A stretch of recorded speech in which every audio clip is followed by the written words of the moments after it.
Et donc je vais vous parler d'un écosystème très particulier qu'on appelle les tourbières, qui est, comme on dit, un hotspot du stock de carbone dans les surfaces continentales. Donc, avant tout, j'ai mis mon nom, mais très modestement, comme l'a dit Jérôme, j'ai participé bien sûr à cette dynamique à l'échelle nationale, on va dire, dans les années, fin des années 90, début des années 2000, ce qui a donné lieu à ces observatoires qu'on a pérennisés, mais bien sûr c'est un travail collectif de je ne sais plus combien de personnes, mais notamment, je tiens à préciser, c'est un travail qui est mené vraiment en parfaite interaction avec maintenant de plus en plus par Sébastien Gogo, qui est maintenant ce CNAP, physicien adjoint, dans ce SNO. Donc, alors, j'ai choisi en fait de vous raconter en quelque sorte une histoire en évoquant en fait les chroniques et les circonstances pour lesquelles ces observatoires, ou ce réseau d'observatoires plus précisément, est né.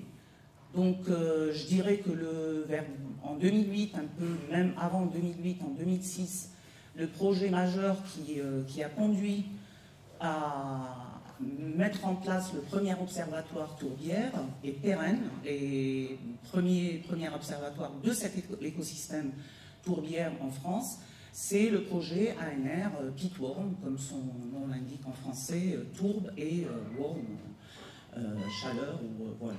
Donc c'est le site expérimental de Frasnes, je vais commencer par ça. Parallèlement, et depuis 2002, même avant, il y a eu des suivis hydro dans un premier temps pour définir en fait au moins le bassin hydrologique et comment il s'inscrit dans le bassin versant dans son ensemble. Donc ça c'était sur le site de la Guette qui est situé dans le Cher en Sologne, donc une tourbière de basse altitude, où ont suivi deux projets, donc Carbiodive, comme carbone, biodiversité, et le projet CAREX, comme carbone et expérimentation, tous ces travaux ont été à l'origine de la mise en place de ce deuxième observatoire. Ensuite, en 2012, donc avant 2012, on a pensé que de toute façon, il était absolument nécessaire d'étudier le cycle du carbone dans ces écosystèmes tourbeux avec une approche holistique en documentant différents compartiments, aussi bien le sol, l'eau, la biodiversité et l'atmosphère, et y intégrer bien sûr l'historique des sites et l'historique en termes d'usage et d'activité humaine dans ces sites. Et c'est ainsi que se sont rajoutés deux autres sites, donc un site en Bretagne, donc c'est Landes-Marais, et le dernier site de haute altitude, c'est le site de Bernadouze, dans l'Ariège,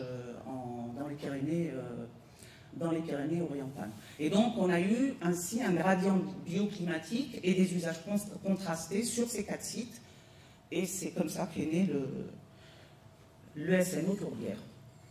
Mais avant de vous parler de tout ça, de ces sites, il faudrait de toute façon un préambule pour vous dire ce que c'est que ces écosystèmes, comment ils naissent, comment ils fonctionnent, comment ils stockent du carbone et quel rôle peuvent-ils jouer concernant le changement climatique dans son ensemble.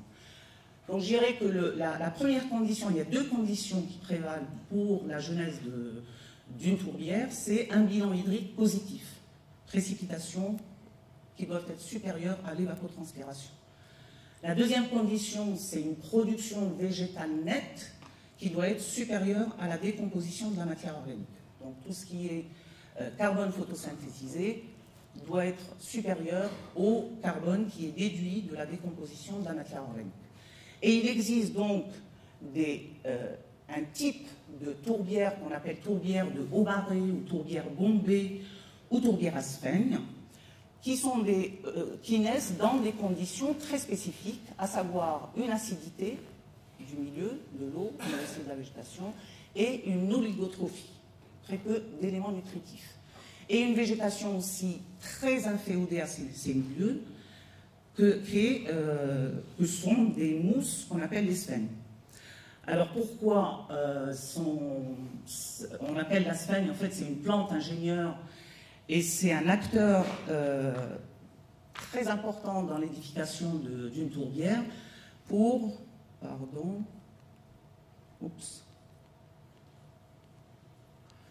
d'abord parce que les sphènes en fait ont une croissance très rapide par rapport aux végétaux, on va dire, vasculaires, avec une croissance des sphènes qui est estimée à 10 cm par an. Et c'est en fait ça croît uniquement par ce qu'on appelle le capitulum, une croissance continue. Et à la mort des plantes, ces sphènes-là, ou ces mousses-là, rejoignent le sol. Donc c'est des mousses donc qui n'ont pas de racines. La deuxième condition, c'est la forte rétention en eau. Et là, c'est une condition extrêmement importante pour une zone humide comme les tourbières. Donc vous voyez ici, avec des images soit en microscopie électronique à balayage ou en microscopie photonique, vous voyez les cellules vivantes qui produisent la photosynthèse, et vous voyez les hyalocystes qui sont au milieu avec des pores, et c'est là, en fait, le stockage, la rétention d'eau se fait là. Donc on appelle souvent ça des éponges qui peuvent retenir 25 à 30 fois leur poids sec en eau. Et la troisième condition ou importance de ces mousses, c'est l'action qu'ils peuvent avoir sur le statut trophique du milieu. Ils libèrent des protons, donc acidifient de plus en plus le milieu, et en même temps séquestrent les éléments nutritifs, parce que ces éléments nutritifs sont tellement rares dans le milieu qu'un simple nutriment qui est disponible, en fait, il est accaparé par ces plantes-là, et donc augmente l'oligotrophie en fait du milieu.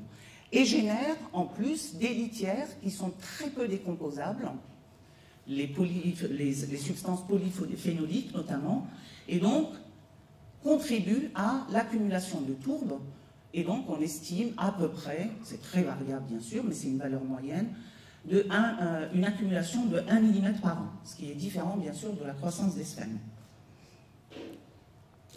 Alors, donc, pour résumer, donc, une tourbière, c'est une zone humide dont le sol est constitué de tourbes, on appelle ça un histosol. Une zone humide, c'est un écosystème en permanence ou périodiquement saturé en eau. Un histosol, c'est un sol au moins profond de 40 cm de sol constitué de au moins de 20% de matière organique. C'est un processus, l'édification d'une tourbière est un processus très très lent et long. Et donc là, je vous donne, si je prends l'exemple de ce qu'on appelle l'atterrissement d'un lac, par exemple, eh bien, ça a commencé pour toutes les tourbières oligotrophes ou les tourbières à sphènes, ça a commencé à la dernière déglaciation, c'est-à-dire au début du mois de l'Holocène. Comment? Oligotrophe, ça veut dire quoi? C'est qui est très peu riche en éléments nutritifs. Peu riche. Oui, peu. Et donc là, avec le climat qui se réchauffe, on a des roselières, des caricées qui s'installent au bord de ces lacs. Et de plus en plus, quand vers 5000 ans de l'épée à peu près, quand le climat devient humide, en plus d'être assez chaud, ben on a des coussins de mousse qui commencent à se former. Et donc on a l'édification d'une tourbière à sphène. Alors, du point de vue répartition géographique de ces milieux, c'est des milieux qui se trouvent, 80% on estime de tourbières à sphène, se trouvent dans les hautes latitudes de l'hémisphère nord. Donc Sibérie, notamment Russie, les pays scandinaves, Canada. Et les hautes altitudes en Afrique et en Amérique latine. Tout ça, c'est des tourbières c'est des tourbières basiques, comme on dit, et plus riches en éléments nutritifs, et la végétation est complètement différente en plus. Donc vous l'aurez compris, le facteur déterminant pour les tourbières, pour la naissance des tourbières, c'est le climat, température et précipitation. Les services, entre guillemets, que rendent ces milieux, et notamment les tourbières ombrotrophes, c'est bien sûr une grande sensibilité au changement des conditions trophiques et hydro surtout, parce qu'elles enregistrent en fait le bilan précipitation-évaporation. La ressource en eau régule énormément les crues, et surtout pour les tourbières de haute altitude, de tête de bassin. Filtre aussi les polluants organiques et métalliques, parce que la capacité d'échange cationique de ces végétations est très très forte. Et pour ce qui concerne la biodiversité, c'est ce qu'on appelle en fait, en quelque sorte des espèces reliques de l'ère glaciaire. Donc ces espèces aussi bien faunistiques que floristiques se sont réfugiées ou sont restées en fait dans ces milieux un peu austères et qui témoignent de l'ère glaciaire ou périglaciaire. Et offrent aussi, même pour les végétaux vasculaires, des biotopes de substitution des espèces menacées. Mais le rôle ou l'importance des tourbières, ou son rôle le plus important, c'est un stockage important de carbone, et ça à l'échelle globale.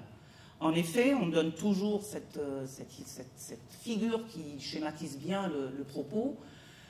Si on considère toute la surface continentale, les tourbières représentent 3% environ, alors qu'en termes de stock, elles représentent à peu près un stock d'à peu près un tiers du stock de carbone de tous les sols mondiaux. Donc vous imaginez l'importance que ça peut avoir pour le propos qui nous concerne. Et pour les tourbières arctiques et subboréales, là où il y a une grosse concentration de ces milieux, on estime en fait le stock, mais les chiffres varient, ça c'est une publie de Gorham de 91, à 455 gigatonnes de carbone organique stocké, mais qui a mis bien sûr des millénaires et des millénaires à s'accumuler dans ce sol. Et on voit ici à travers une coupe, ça fait, j'ai pas d'échelle, mais ça fait 20 cm d'épaisseur. C'est juste pour vous montrer que l'essentiel de ce stock, en fait, se trouve sous les pieds. Enfin, on voit quand on visite une tourbière, on voit que 1% qui est fixé par la photosynthèse, mais plus de 98% de ce stock est bien sûr dans le sol. Alors, une structure verticale, vous l'avez ici, une coupe c'est ce que je viens de montrer par la photo précédente. Donc vous avez, c'est ce qu'on appelle une structure diplothelmique. Vous avez un acrothelme, un compartiment, le compartiment au-dessus, où là, on a le recyclage de la matière organique. C'est là où la matière organique est boulottée par les micro-organismes. C'est une zone qui est perméable, où l'oxygène circule, donc aérobie, peu humifiée et avec une activité microbienne importante, essentiellement des bactéries et des champignons. Et vous avez un compartiment sous-jacent, donc le catothelme, qui est un compartiment de stockage de cette matière organique. Quand elle échappe, la matière organique, quand elle échappe à cet acrothelme et rejoint le compartiment du dessous, elle est préservée jusqu'à, bien sûr, sous conditions aussi. Il faut que les conditions que j'ai citées auparavant soient conservées. Donc c'est une zone compacte, anaérobie. Il y a très peu d'oxygène dans ce compartiment, une matière organique humifiée, et c'est essentiellement les bactéries qui siègent dans ce compartiment. Alors ce schéma semble très complexe, mais c'est uniquement, je ne commande que cette partie-là, qui est décomposée en microbes anaérobie, aérobie, il y a de la méthanotrophie, c'est-à-dire l'oxydation du CH4 en CO2, etc. Mais vous avez la même coupe. Pour vous dire, en fait, le message ici, c'est juste pour vous dire que la production, finalement, primaire, nette des sphènes est nettement inférieure, on l'estime à 300 grammes de carbone par mètre carré par an, à comparer de la production primaire nette des forêts équatoriales, par exemple, qui dépassent les 500, ça c'est des valeurs moyennes, bien sûr, on les prend, qui dépassent les 500 souvent. Mais par contre, la différence avec les forêts d'une manière générale, ou un sol forestier, c'est que 10% de cette production, c'est-à-dire aux environs de 30 grammes de carbone par mètre carré par an, arrive à échapper justement à ce recyclage et cette minéralisation de la matière organique et rejoint un compartiment qui a des caractéristiques de stockage. C'est ça en fait là, ce qu'il faut retenir de ça. Mais ces milieux, on les a depuis le 19e siècle, voire peut-être plus, on les a toujours exploités, entre guillemets, utilisés pour nos besoins. D'abord pour l'extraction de tourbe. Donc là, l'extraction traditionnelle, c'est ce que je racontais hier ou avant-hier, Bruno, où on creuse et on va en profondeur. Et l'extraction de tourbe, qu'on utilise bien sûr aussi bien pour l'horticulture que pour se chauffer, même si son pouvoir calorifique est très médiocre si on compare ça par exemple à du charbon de bois.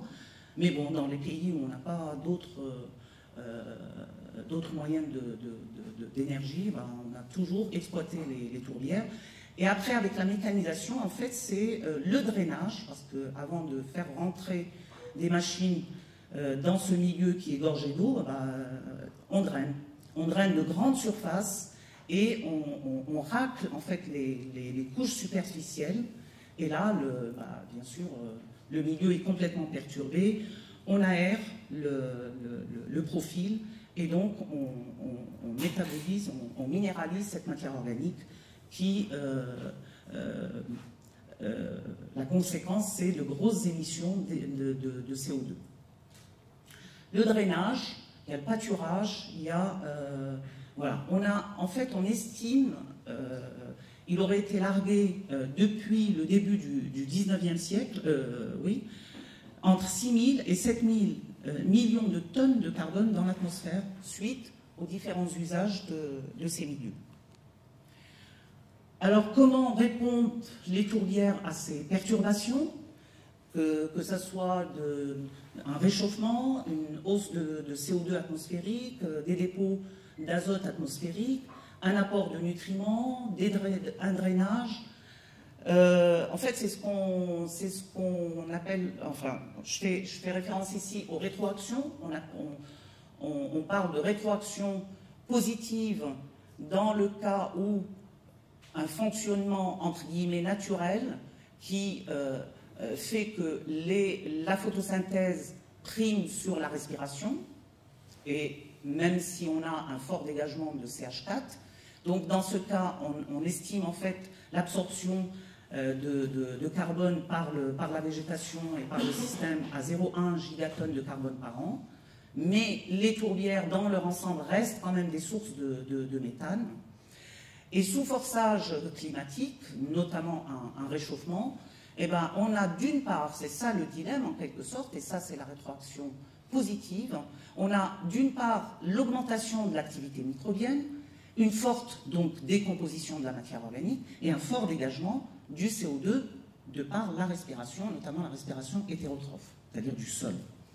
Mais d'un autre côté, on chauffe, donc quand il fait chaud, ben, il y a une forte fixation du carbone par photosynthèse, et on a un faible dégagement du CH4 parce qu'on a drainé le milieu, on n'est pas dans des conditions anaérobies où il y a des bactéries méthanogènes qui produisent le CH4.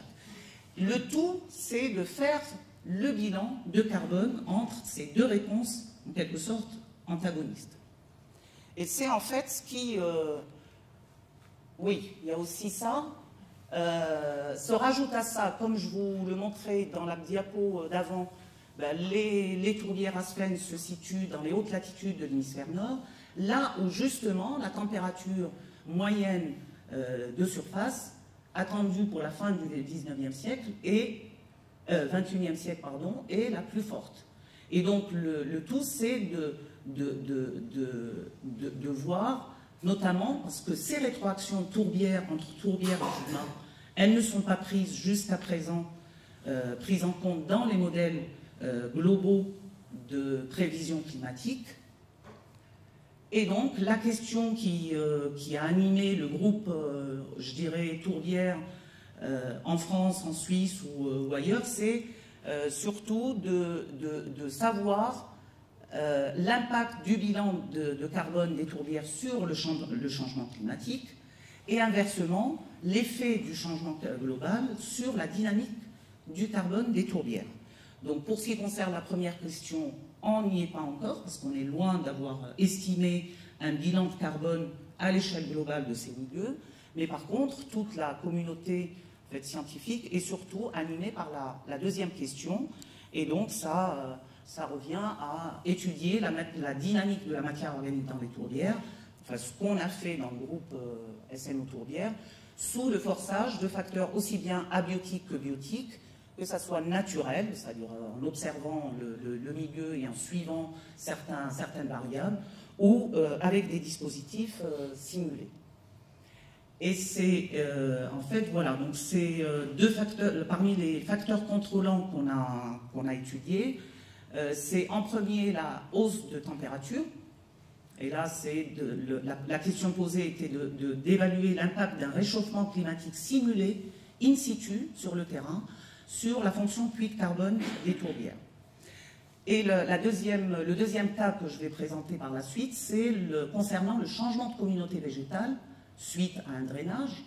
Et la question ici était de savoir si un milieu ou une tourbière asphène qui est envahie par des végétaux vasculaires, est-ce qu'elle continue à assumer sa fonction première, qui est une fonction de puits de carbone ou pas. Donc je présente le premier exemple, l'ANR Pitworm. L'ANR Pitworm, donc, qui s'est déroulé de 2009 à 2012 à peu près, et qui a regroupé une petite dizaine de laboratoires en France et en Suisse, Lausanne notamment et Neuchâtel.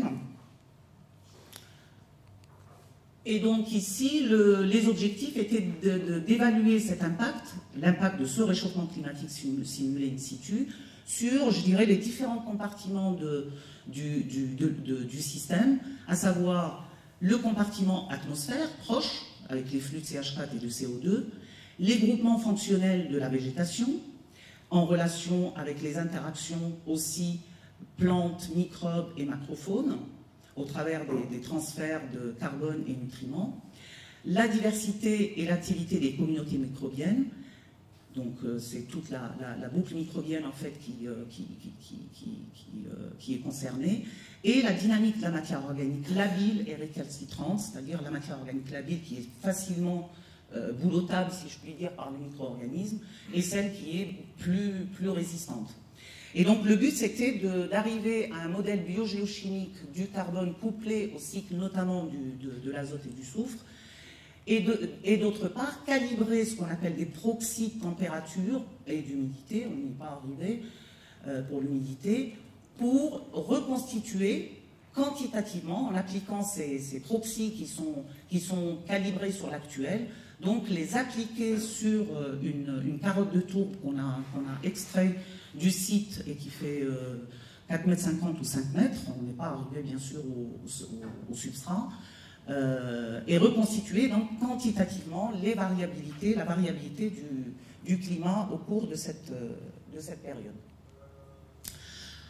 Alors donc le dispositif de réchauffement, c'est ce qu'on appelle des open top chambers, des chambres à toit ouvert. C'est un protocole en fait standardisé ITEX qui a été appliqué toujours sur les toundras, et c'était la première fois que c'était appliqué pour les tourbières. Et donc le scénario climatique envisagé, c'était de rehausser la température de 1 à 3 degrés, selon bien sûr les modèles de prévision climatique régionale. On a disposé ces OTC sur un gradient wet-dry. Bien sûr, on ne pouvait pas, c'est un site classé et on ne pouvait pas faire n'importe quoi. Où on a installé des témoins, bien sûr, les plots témoins et les plots chauffés. Et donc, dans chaque plot, on a divisé en quelque sorte l'OTC ou le sol en différents compartiments. Un compartiment qui concerne où on a fait le suivi, avec un cadre de végétation, on a fait le suivi des groupements fonctionnels. Un autre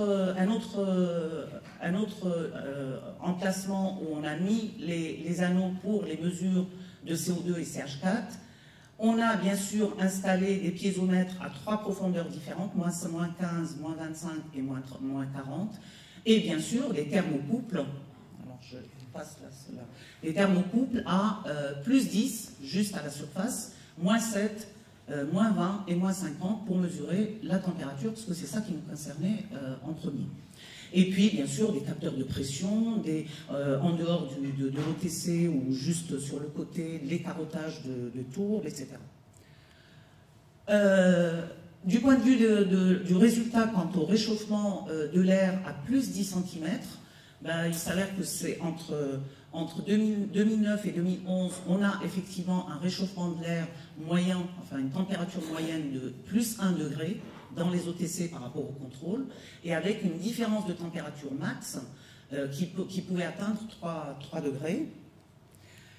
Du point de vue de la température du sol, les réponses étaient très contrastées selon le degré, selon la teneur en eau du sol. Dans les OTC, il y a une réponse OTC en fonction de l'humidité du sol, mais autant dans le dry, dans les placettes sèches, on a un réchauffement, autant dans les placettes wet, on a plutôt un refroidissement. Et c'est normal avec l'énergie, bien sûr, le transfert d'énergie que ça peut provoquer. Et donc, d'où la nécessité d'un suivi en continu de l'humidité du sol qu'on a installé par la suite. Du point de vue de la matière, de la dynamique de la matière organique, surtout soluble et extractible à l'eau, donc là vous avez une présentation, donc ça c'est les témoins et ça c'est les plots chauffés, en fonction des 10 premiers centimètres de profondeur, on a une diminution de cette matière organique labile. Et donc on a fait aussi une analyse de redondance des relevés de végétation sur 3 années, et ce qui apparaît, c'est justement un changement de composition des plantes entre le wet et le dry, mais en 2010, on n'avait toujours pas observé d'effet OTC sur la végétation.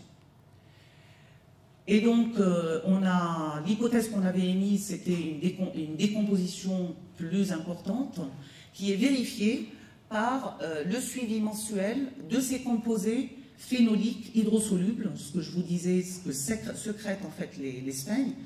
Et donc, on a observé en effet une diminution de ces composés polyphénoliques avec le réchauffement, ce qui suppose en fait que l'effet inhibiteur sur les activités enzymatiques et d'une manière générale les activités bactériennes du milieu, notamment par les peroxydases, eh bien cet effet inhibiteur, il s'accentue avec le réchauffement. Du point de vue de la structure des communautés microbiennes, il y a eu des prélèvements réguliers, et là vous avez une image de la proportion relative de la biomasse de ces communautés microbiennes. Très succinctement, ce qu'on observe, alors vous avez ici le contrôle et ici le plot chauffé avec notre plus 1 degré. Ce qu'on observe en fait, c'est une diminution des protozoaires et notamment les amibatèques. Alors les amibes, c'est justement des top prédateurs des bactéries et toute la chaîne trophique inférieure. Et ce qu'on a observé aussi, c'est une augmentation des décomposeurs, que ce soit des bactéries ou des champignons. Donc, si on a une diminution des amibatèques qui sont des top prédateurs, du coup, on a une moindre pression de prédation sur les réseaux trophiques inférieurs, notamment ceux qui mangent les bactéries, et du coup, on a un développement de bactéries qui est stimulé par les OTC et qui est vérifié ici. Alors, synthétiquement, en fait, je peux résumer l'impact des OTC sur les interactions entre les sphènes, les micro-organismes et ce carbone dit labile par ce qui suit. Donc, le réchauffement simulé, on n'avait pas encore observé un effet probant sur l'humidité du sol. Pas d'effet à l'époque non plus sur les plantes vasculaires. Par contre, un effet sur les polyphénols, ces composés résistants de la matière organique, et un effet positif sur les communautés microbiennes.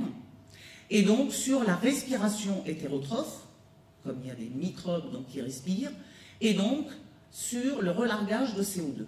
Mais à l'époque, nous n'avions pas non plus observé d'effets significatifs sur les émissions de CO2. Ça veut dire quoi? Ça veut dire qu'un réchauffement simulé induit une réponse très rapide de ces interactions à très petite échelle entre les sphènes, les micro-organismes et le carbone organique labile, et plus rapide surtout qu'une réponse moyennée globale que sont les émissions de CO2 ou de CH4. C'est ça la leçon en fait qu'il faut retenir. Donc, et en conclusion, enfin les acquis de ce projet, concernant justement cette boucle microbienne, c'est que le réchauffement induit par les OTC conduit à une modification significative de ces interactions, avec une accélération potentielle du recyclage des nutriments surtout, qu'il y a une modification des flux d'éléments dans les sphènes, qui sont, comme je vous le disais, une espèce ingénieure pour édifier les tourbières, et que les réponses étaient différentes selon le degré d'humidité du sol. Et donc, ça veut dire quoi? Ça veut dire que les habitats des tourbières ne répondraient pas d'une manière similaire à un forçage climatique, notamment le réchauffement. Et donc, oui, je disais, on a instrumenté un site avec des dispositifs expérimentaux assez originaux, somme toute. Et donc, commencer à se poser la question de la nécessité de pérenniser cet observatoire, d'où l'idée de mettre en place un service d'observation, comme je vous le disais avant. On a transposé aussi cette expérimentation OTC à un site sous climat subboréal. Le tout, c'était de faire une comparaison entre zone tempérée et zone subboréale, où là où se trouve la plus grande partie des tourbières, donc en Sibérie. Je vais vous montrer juste quelques photos de ce site, une tourbière qui représente à peu près le quart de la France, donc on est dans une autre échelle. Ouais. Donc avec un ponton qui fait plusieurs kilomètres, et puis des dispositifs de panneaux solaires, des tours à flux, il y a plein de... C'est une station en fait qui accueille des chercheurs venus de toute l'Europe. Et donc là, on a de 12 placettes, on est passé à 24 placettes avec des OTC, mais aussi on a manipulé, entre guillemets, le niveau d'eau. C'est-à-dire on l'a rabaissé pour rendre le plot plus wet, et on a on a surélevé le sol pour assécher le sol. Et donc on a joué, et puis bien sûr avec des témoins, et puis on a comparé ces différents forçages, si je puis dire, température et teneur en eau du sol, on a instrumenté le site, etc. Et le suivi continue. Je ne vais pas vous présenter les résultats ici, c'est pas le but. Et donc là, c'est juste une vue sur une partie de cette placette. Alors, le deuxième exemple que je voulais vous donner, ça concerne le site de la Guette. Et là, la question qui nous a animés, c'était de savoir si un changement de végétation, comme je vous l'ai dit précédemment, sous l'effet notamment ici du drainage, est-ce qu'il affecte la fonction puits de carbone des tourbières ou pas? Donc il s'agit de la tourbière de la Guette, qui est située au centre, juste à côté d'Orléans, au centre de la France, dans le Cher, 30 hectares, 180 mètres d'altitude. La tourbière est tout en long, et elle longe la rivière en fait, elle s'appelle la Guette. Et l'exutoire principal, il se situe ici. Le malheur de cette tourbière, c'est qu'il y a plus d'une cinquantaine d'années, on a construit une route qui a cisaillé, sectionné la tourbière dans sa partie aval, c'est-à-dire là où il y a le plus d'eau, proche de l'exutoire. Et on a observé, parce qu'il y a deux associations qui ont suivi l'inventaire de pas mal d'indicateurs depuis au moins les années 90, on a constaté en fait que, alors que originellement c'était une tourbière à sphènes, acide, oligotrophe, etc., commençait à être envahie de plus en plus par des végétaux vasculaires, notamment la moulinie, qui est une poacée, une graminée, et le bouleau, donc qui est bien sûr une espèce ligneuse, c'est l'arbre. Et donc, voilà, on voit ici le drain, la route elle est là, et le drain qui longe la tourbière elle est de ce côté-là. Voilà donc la question, comment un changement de végétation peut-il altérer le cycle du carbone? Et donc l'hypothèse qu'on a formulée au départ, c'est que c'est une boucle de rétroaction qui s'opère déjà au niveau des litières des végétaux vasculaires versus les litières de sphaignes. Et donc cette perturbation, elle agit elle provoque une rétrécissance ou un envahissement du bouleau, donc apporte au milieu une nouvelle litière. Il y a un mélange de litières, de ces litières avec les litières de la sphène, une décomposition de la matière organique qui induit une perte de carbone, mais notamment un apport et une disponibilité des nutriments qui encouragent et qui fournissent les nutriments nécessaires pour les végétaux vasculaires, et ainsi de suite. Donc le système s'emballe et on a une boucle de rétroaction positive dans ce cas. On a testé en fait ce mélange avec les autres litières et en ce qui concerne bien sûr la décomposition de la matière organique, avec un test de l'effet synergique ou antagoniste de ce mélange de litières. Et ça, c'est une expérience in situ qu'on a menée en sac de litières pendant 1 an. On a fait incuber ce qu'on appelle des litter bags, avec des litières séparément, incubées séparément ou en mélange, etc. Et la deuxième hypothèse de décomposition de la matière organique, on l'a testée par l'étude de la cinétique de décomposition des litières autochtones, c'est-à-dire sphaignes, et envahissantes, en incubant ces litières en laboratoire et en modélisant le résultat. Donc pour ce qui concerne la première, le test de sac litière, vous avez les sacs litières ici. On a fait, on a incubé le mélange de litières 50-50 sphaignes et c'est Sphagnum rubellum et la Molini, 50-50, qu'on a fait incuber in situ, et on a mesuré après la perte de masse. Et en laboratoire, on a incubé séparément les litières séparément, et donc on a calculé la perte de masse à partir de cette incubation. Et ce qui en suit du point de vue perte de masse sur 1 an, c'est que le pourcentage mesuré est nettement supérieur et significativement supérieur au pourcentage calculé de perte de masse. Donc, et on déduit donc par là que la présence de Molini diminue effectivement la capacité du système à accumuler la matière organique. Le deuxième exemple sur l'étude de la cinétique de décomposition en laboratoire de ces plantes, c'est on a considéré 3 poules de carbone, solide, liquide, avec la matière organique hydrosoluble, et gazeux, avec les mesures de CO2. On a incubé, bien sûr, les différentes litières. Là, vous avez la masse restante. Ici, vous avez le carbone organique extractible à l'eau. Et ici, vous avez le cumul du CO2 respiré à la fin de l'incubation. En vert, c'est sphaigne. En orange, c'est Molini. Et en bleu, c'est les feuilles de bouleau. Ce qui s'ensuit, en fait, c'est qu'on a la perte de masse la plus importante, c'est celle des feuilles de bouleau, et avec un dégagement plus important de CO2, et se traduisant dans une accumulation moindre de carbone organique extractible à l'eau, et tout simplement parce que ce pool est intermédiaire, en fait, entre les deux pools, du solide au gazeux. La substance ou la source, c'est bien sûr ce carbone organique hydrosoluble. Se rajoute à ça,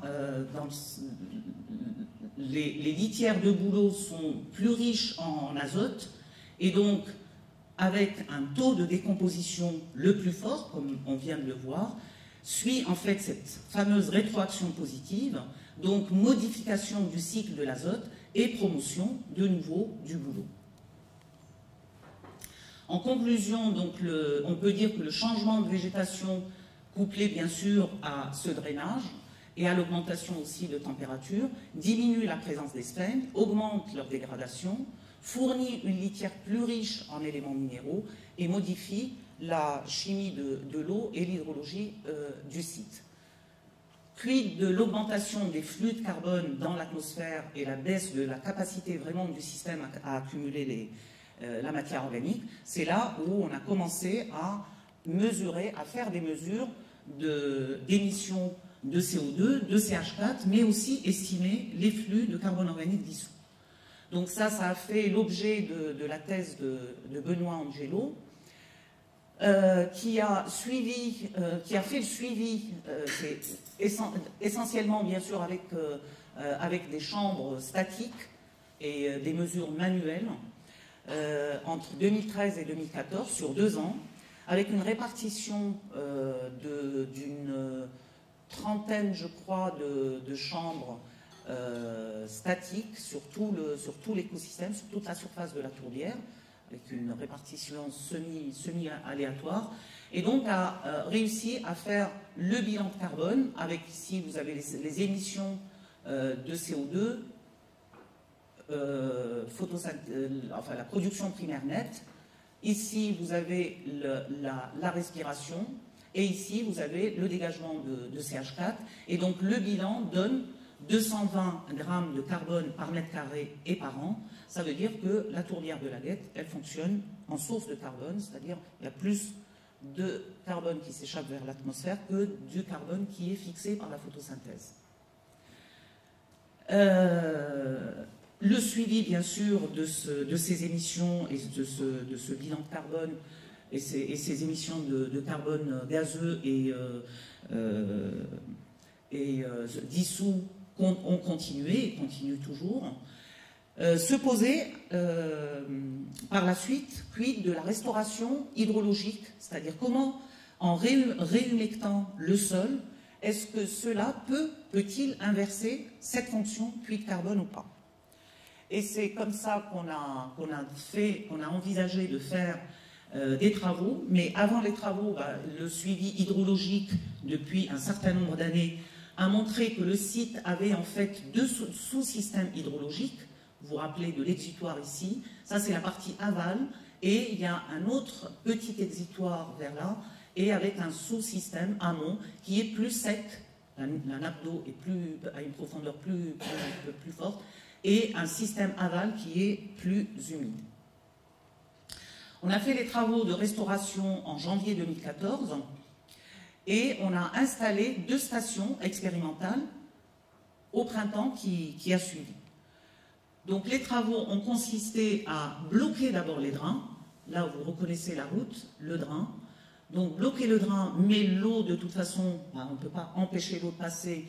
Donc on a méandré en quelque sorte ce drain qui est rectiligne et qui encourage les flux d'eau avec une vitesse. Donc on a ralenti en quelque sorte la vitesse en méandrant ce drain. Et en creusant des tranchées dans le sol, où on a mis de la bentonite avec du sable pour imperméabiliser en quelque sorte le sol en profondeur. Et donc ça, c'est les tranchées que vous voyez ici, une suite de tranchées. Donc l'eau, elle peut toujours passer, elle est ralentie, et elle est ralentie en surface et en profondeur avec ces tranchées remplies de bentonite. Donc c'est ce que vous voyez ici, voilà.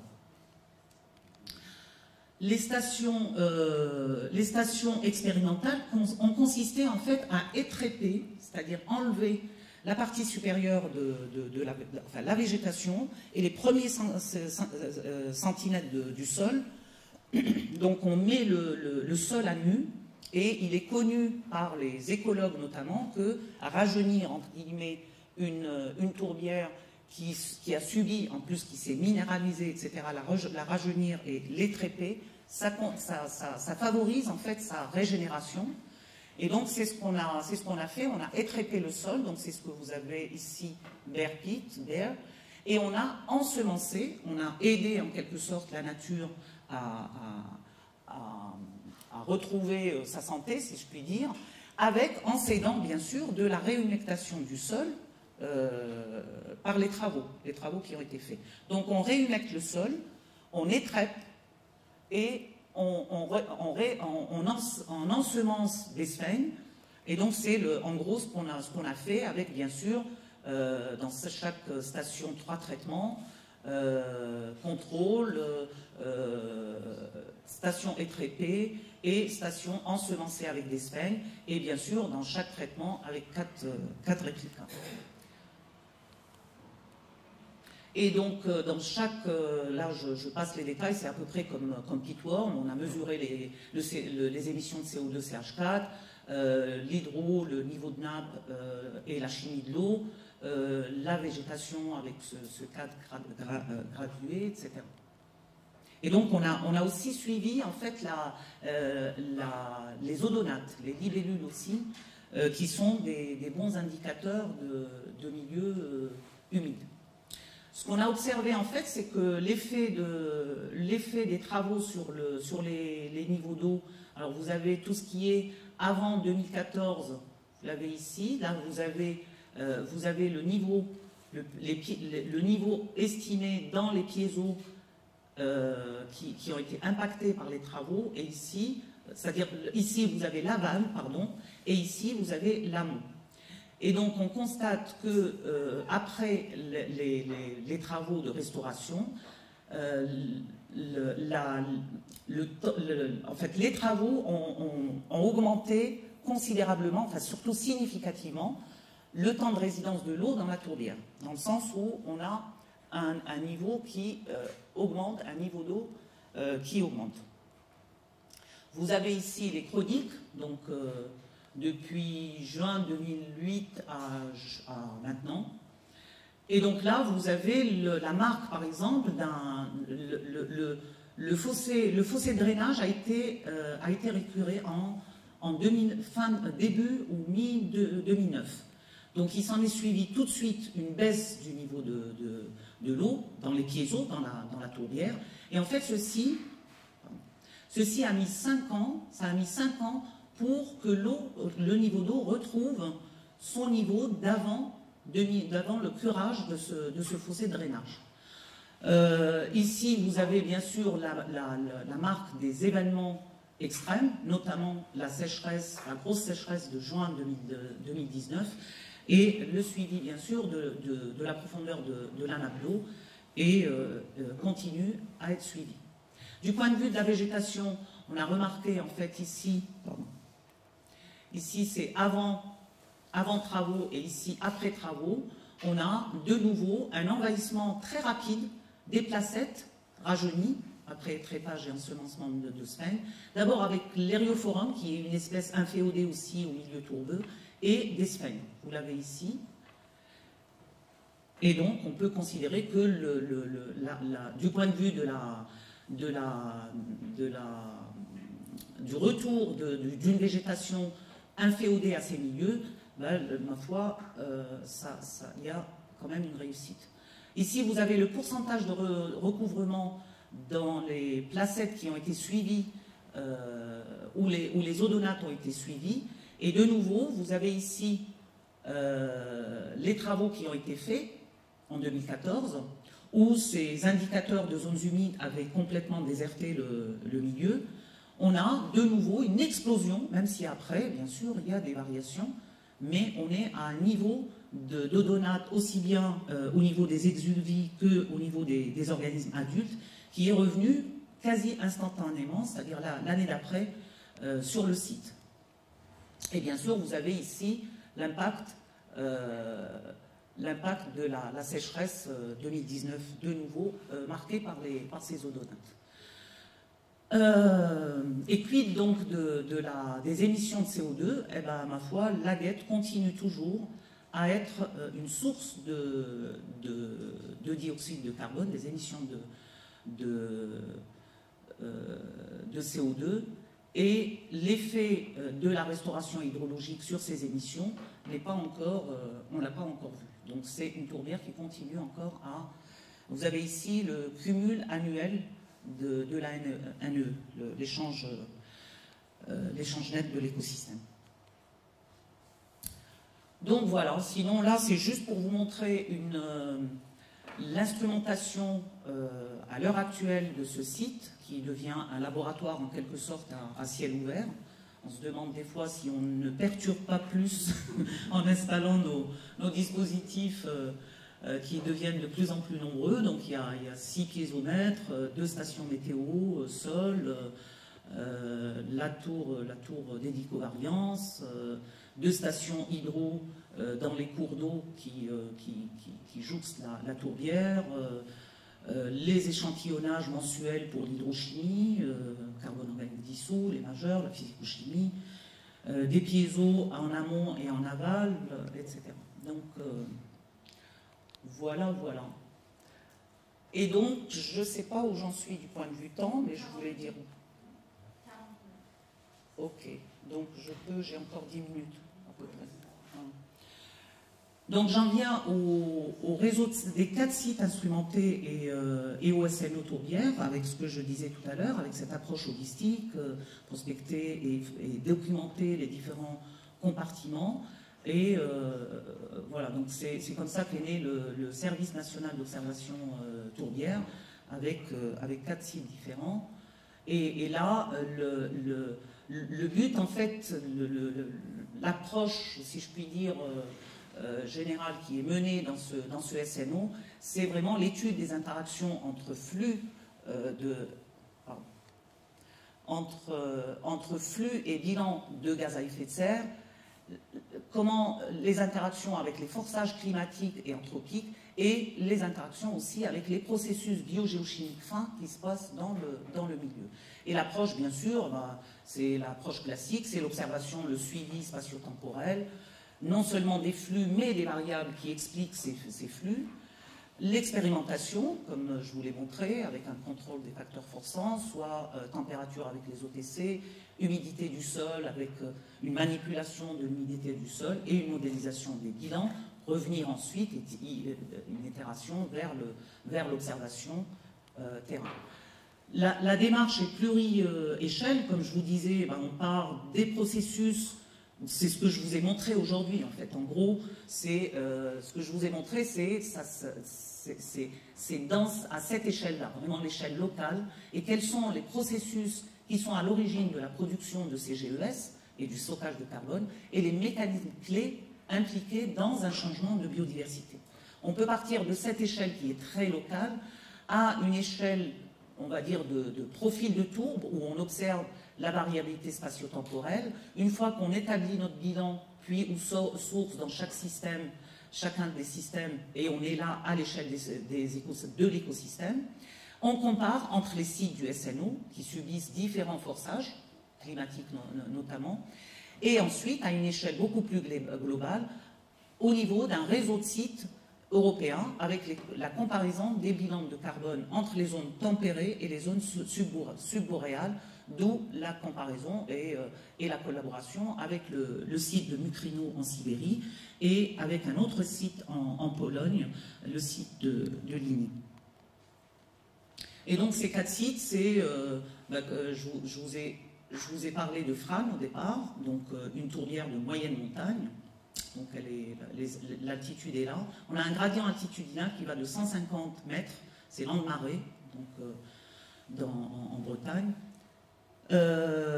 Laguette qui est à 180 mètres, Fran qui est à autour de 900 mètres, et la tourbière de haute altitude, c'est autour de un peu moins de 2000 mètres, c'est Vernadouz. Et donc, tout ça, je vous l'ai raconté. On suit 35 variables cibles, alors soit automatiquement, soit manuellement. La météo sol, bien sûr, avec oui, je ne vous ai pas dit qu'un des sites, c'est Laguette et labellisé ICOS, il est dans l'infrastructure de recherche européenne ICOS, et même nationale. Et donc, il y a des recommandations et des protocoles. Là, c'est niveau 2, parce que la dette est associée, il y a un site associé, alors qu'il y a un niveau 1 et un niveau 2. Mais comme on compte la rehausser en quelque sorte au niveau 2, donc on suit les recommandations ICOS du niveau 2. Pour les flux de GES aussi, pareil, on les opère avec les recommandations ICOS de niveau 2. la biogéochimie avec les flux de carbone dissous à l'exutoire, le pH, la conductivité, etc. L'hydrologie avec le suivi à haute fréquence du niveau d'eau et le débit à l'exutoire. Et la biologie, jusque-là, c'est le Green Area Index, ou alors, spécifiquement, dans certains projets, on utilise la méthode de recouvrement, etc. Et donc là, vous avez des fluorimètres qui sont installés aux exutoires pour estimer la matière organique dissoute, et puis du carbone organique particulier, donc on peut l'estimer bien sûr avec la turbidité, c'est ce qu'on a entendu tout le temps au cours de ces journées, mais dans le cadre d'un projet qui débute et financé par la région Centre-Val de Loire, l'idée est d'adapter un compteur de particules Light Optical Aerosol Counter, qui s'appelle le LOAC, et qui compte les aérosols. Donc c'est un capteur où il y a une licence, etc. Donc il compte les aérosols dans l'atmosphère. Hein. Donc on l'adapte à l'eau pour non seulement estimer la concentration des matières en suspension, la granulométrie, mais aussi ce qui nous intéresse aussi, c'est le distinguo qu'il pourrait faire entre la fraction, le carbone organique et le carbone minéral.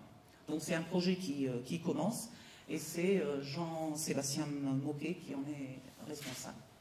Donc là je passe, et voilà, c'est juste pour vous signaler qu'au niveau bilan de carbone, dans le SNO Tourbière, on estime bien sûr l'ANE, mais aussi les flux de CH4 et le flux de carbone organique dissous jusqu'à présent.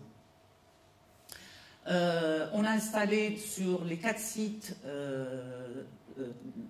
sur les 4 sites, il y a eu 3 sites qui ont été équipés de tours ou de stations à hélicovariance, sauf à Bernadouz où il n'était pas possible, pour des raisons de protection du milieu et voilà, où l'estimation ou le bilan annuel est fait par des mesures ponctuelles depuis juin 2016 par des chambres d'inculpation. Sinon, à la Guette, c'est depuis 2017, Lande-Marée Fran 2018 et Lande-Marée 2019. Et du coup, en 2019, c'était la première année de mesure où on fait un bilan estimé sur les 4 sites du SNO. Et la conclusion est qu'avec toujours ce carbone, le cumul annuel des échanges nets de l'écosystème montre que 2 tourbières, du moins en 2019, 2 tourbières fonctionnent en source, Bernadouz dans les Pyrénées et la Guette en Sologne, et les 2 autres tourbières fonctionnent en puits, Lande-Marée et Fran. Voilà, donc je reviens, la boucle est bouclée, c'est-à-dire qu'à partir de ces interactions, le but c'est de produire des modèles de bilan de carbone sous différents forçages. Le but est de prendre en compte dans les modèles de fonctionnement global justement des écosystèmes terrestres ces bilans et mieux contraindre les modèles de prévision climatique. Je crois que je vais m'arrêter là, j'ai fini mon quota. Je vais juste vous passer la dernière, parce que j'aimerais... Voilà. Ah oui, il y a ça. Oui, on n'a pas parlé en fait de formation dans nos observatoires. Et ça, c'est quelque chose qui me semble extrêmement important. Là, je vous montre juste deux exemples qui sont pratiqués sur la tourbière, dans la tourbière de la Guette. C'est un stage de terrain de master géochimie géomatique de l'environnement, Géo 2 Angles, avec où différentes... tout est pratiqué. En fait, on fait faire aux étudiants les manips qu'on fait, bien sûr, en leur expliquant pourquoi on le fait. Et donc, ils passent une semaine à faire les mesures qu'on fait, à produire des données et à répondre à une question qui se sont posées au départ en puisant justement les données qu'il leur faut et en produisant aussi un rapport de préférence sous forme de publication. Et donc ça, c'est les M2 qui ont aussi une partie des étudiants, c'est les 5e années de l'école d'ingénieurs qui est sur Orléans aussi. Et depuis récemment, depuis septembre 2021, il y a aussi une licence pro, forêt, gestion et préservation de la ressource en eau, un stage qui a été mis en place dans ce cadre. Et donc j'en viens à la dernière diapo et je vous laisse prendre connaissance de ce texte sur les tourbières que j'aime beaucoup.